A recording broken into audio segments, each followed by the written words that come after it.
They said it was just a trivial event. That's how my mother dismissed my wedding. My name is Lena. I'm 27. And if you think you know how this ends, stay tuned. Have you ever had your own family treat your milestones like they were inconveniences? Tell me in the comments if you have.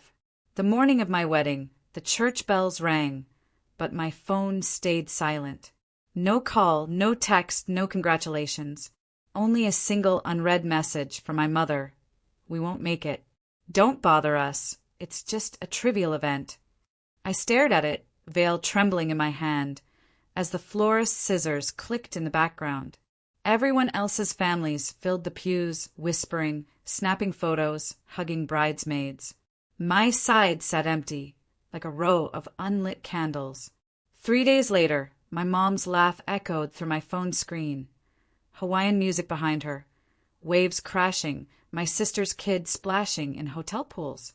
She had posted vacation videos like she was starring in her own travel show.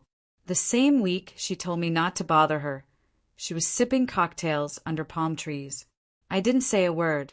I swallowed the silence until it cut my throat. 1 week later, my father finally called. His voice was flat, rehearsed. The loan payments haven't been made. I looked at the phone, and something inside me broke into a quiet smile. Don't contact me about trivial matters, I said. And in that silence, the balance between us began to shift. The line went dead after I said it. I stood there, phone in my hand, the hum of the refrigerator filling the quiet kitchen. My husband, Mark, looked up from the bills spread across the table. Your dad, he asked. I nodded. He wanted the loan payments. I told him not to contact me about trivial matters. Mark's eyebrows rose, but he didn't laugh.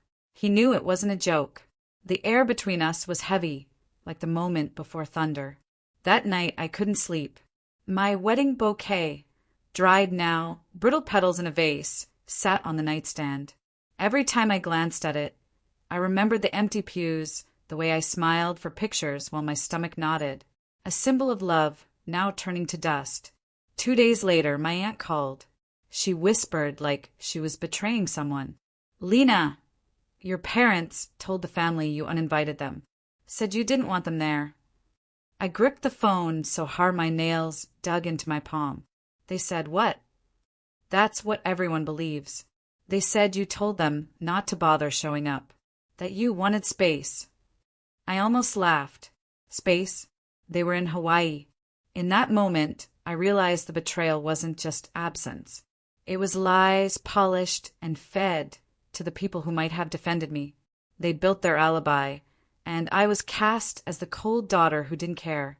The bouquet crumbled in the vase when I touched it, and so did something in me. The following Sunday, I drove to my aunt's house. She was the only one who had even tried to piece the truth together. When she opened the door, she looked me over like she was studying a crime scene. Lena, she whispered, you still wear that perfume. Her words threw me off. A decoy. A way to avoid what we both knew was coming.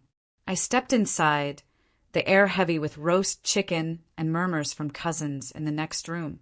They told everyone you were cold, she said finally, that you didn't even invite them properly. Said you treated them like, what was the phrase? Trivial guests. I nearly choked on the word. Trivial.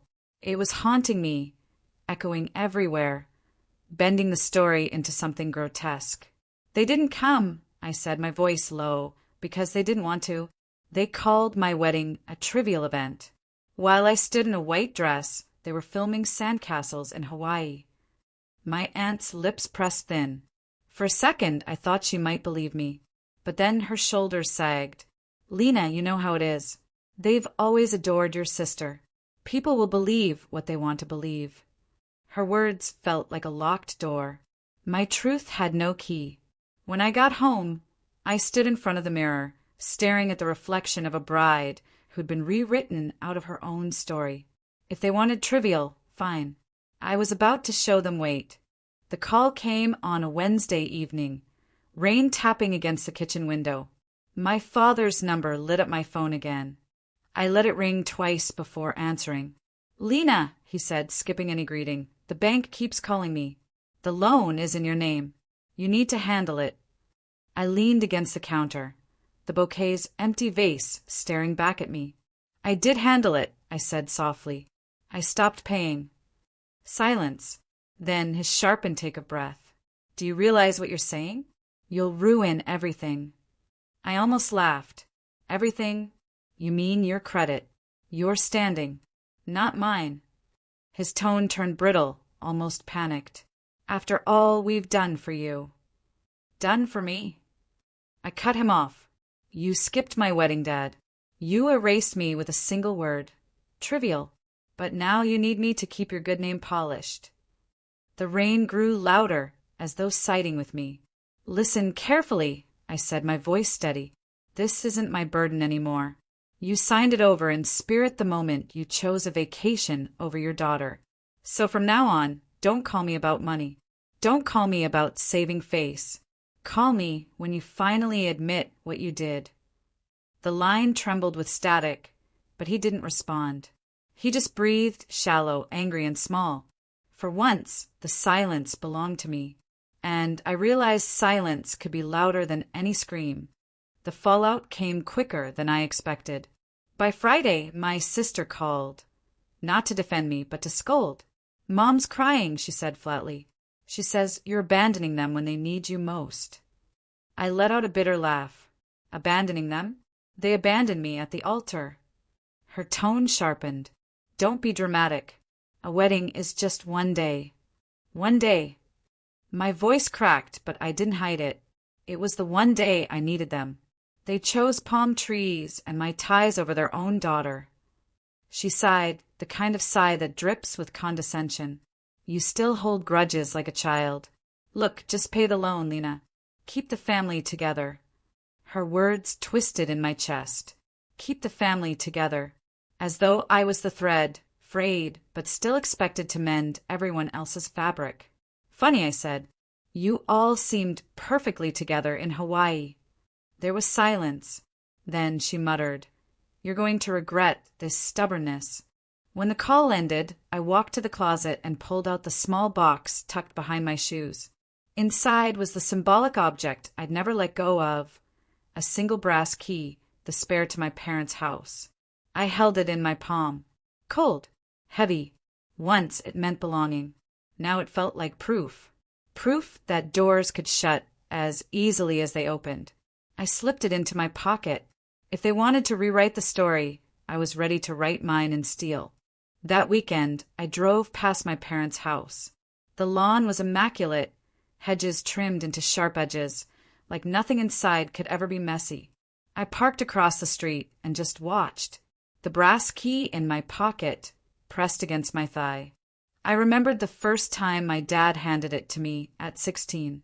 You'll always have a place here, he'd said, a promise that cracked the moment they called my wedding trivial. Their living room lights flickered on.